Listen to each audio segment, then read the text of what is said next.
வெங்கடேசன்ஸ் kitchen Kumbakonam. இப்போ நம்ம இந்த வீடியோவில் பார்க்க போகிறது பன்னீர் டிக்கா. வாங்க வீடியோக்குள்ளே போகலாம். வீடியோக்குள்ளே போகிறதுக்கு முன்னாடி என்னோடய சேனலை சப்ஸ்கிரைப் பண்ணாதவங்க பண்ணிவிடுங்க. கூடவே இருக்கிற பெல் ஐக்கானை கிளிக் பண்ணி ஆல் கொடுங்க. பன்னீர் டிக்கா செய்கிறதுக்கு நான் 200 கிராம் பன்னீர் கட் பண்ணி வச்சுருக்கேன். கெட்டியான தயிர் 1 கப் எடுத்து வச்சுருக்கேன்.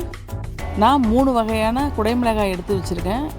என்னென்ன கலர் அப்படின்னா yellow colour, green, red colour. அதேமாரி பெரிய வெங்காயம் நான் கட் பண்ணி எடுத்து வச்சுருக்கேன் பன்னீர் சைஸுக்கே. அதை விட பெரிய சைஸாக வெங்காயம் கட் பண்ணக்கூடாது, குடைமிளகாயம் கட் பண்ணக்கூடாது. இதோ இந்த சைஸு பன்னீர் தான் நம்ம கட் பண்ணி வச்சுருக்கோம். அதே சைஸாக எல்லாமே இருக்கணும். பன்னீர் டிக்கா செய்கிறதுக்கு இப்போ நம்ம தயிரோட சில மசாலா பொருட்கள்லாம் சேர்க்க போகிறோம். என்னென்ன பொருட்கள்ங்கிறது பார்க்கலாம் வாங்க. 200 கிராம் கெட்டி தயிர் எடுத்து வச்சுருக்கேன். அதை இப்போ நம்ம இதோட சேர்த்துடலாம். தயிரில் தண்ணியே இருக்கக்கூடாது, நம்ம அதேமாரி தான் சேர்த்துக்கணும். 1 டீஸ்பூன் மஞ்சள் தூள், 1 டேபிள் ஸ்பூன் சீரகத்தூள், தனி மிளகாய் தூள் 1 tablespoon, garam masala 1 table spoon,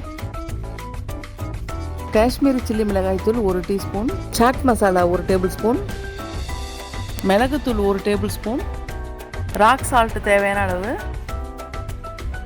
தயிரோட எல்லா மசாலாவையும் மிக்ஸ் பண்ணிக்கலாம்.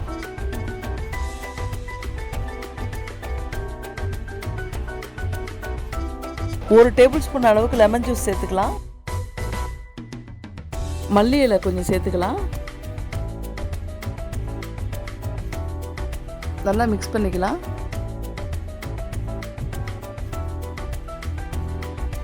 இஞ்சி 4 துண்டு, பூண்டு ஒரு 4 உரிச்சது, ஒரு பச்சை மிளகாய் வச்சு அரைச்சி வச்சுருக்கேன். அதையும் இதோட சேர்த்துடலாம்.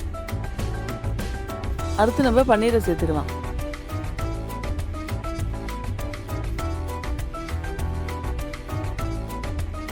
கட் பண்ணி ரெடியாக வச்சுருக்கிற குடமிளகாயும் வெங்காயமும் சேர்த்துக்கலாம்.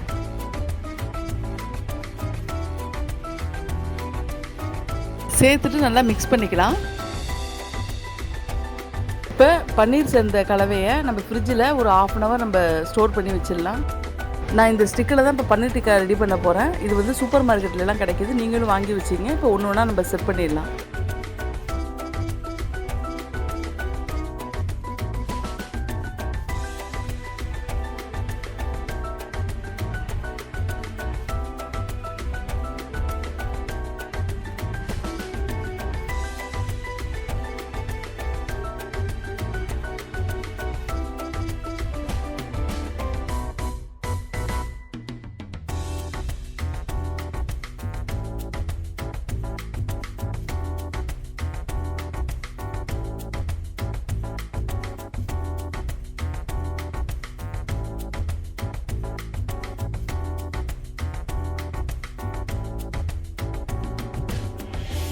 இப்போ ஒரு பேனில் வெண்ணெய் சேர்த்துக்கலாம்.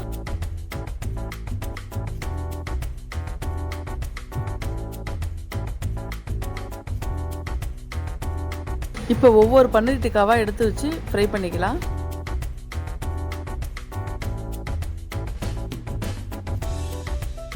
ஒவ்வொரு பன்னீர் டிக்கா மேலேயும் இப்போ வெண்ணெயை எடுத்து நம்ம அப்ளை பண்ணிக்கலாம். ஒவ்வொரு பன்னீர் டிக்காவையும் இப்போ திருப்பி விட்டுடலாம்.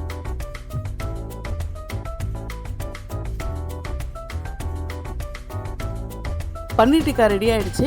நீங்களும் உங்கள் வீட்டில் செஞ்சு பாருங்கள். செஞ்சு பார்த்துட்டு எப்படி இருக்குன்னு சொல்லிட்டு கமெண்ட்ஸில் சொல்லுங்கள். என்னோடய வீடியோ உங்களுக்கு பிடிச்சிருந்ததுன்னா லைக் பண்ணுங்கள். ஃப்ரெண்ட்ஸ் அண்ட் ஃபேமிலிக்கு ஷேர் பண்ணிவிடுங்க. தேங்க்யூ.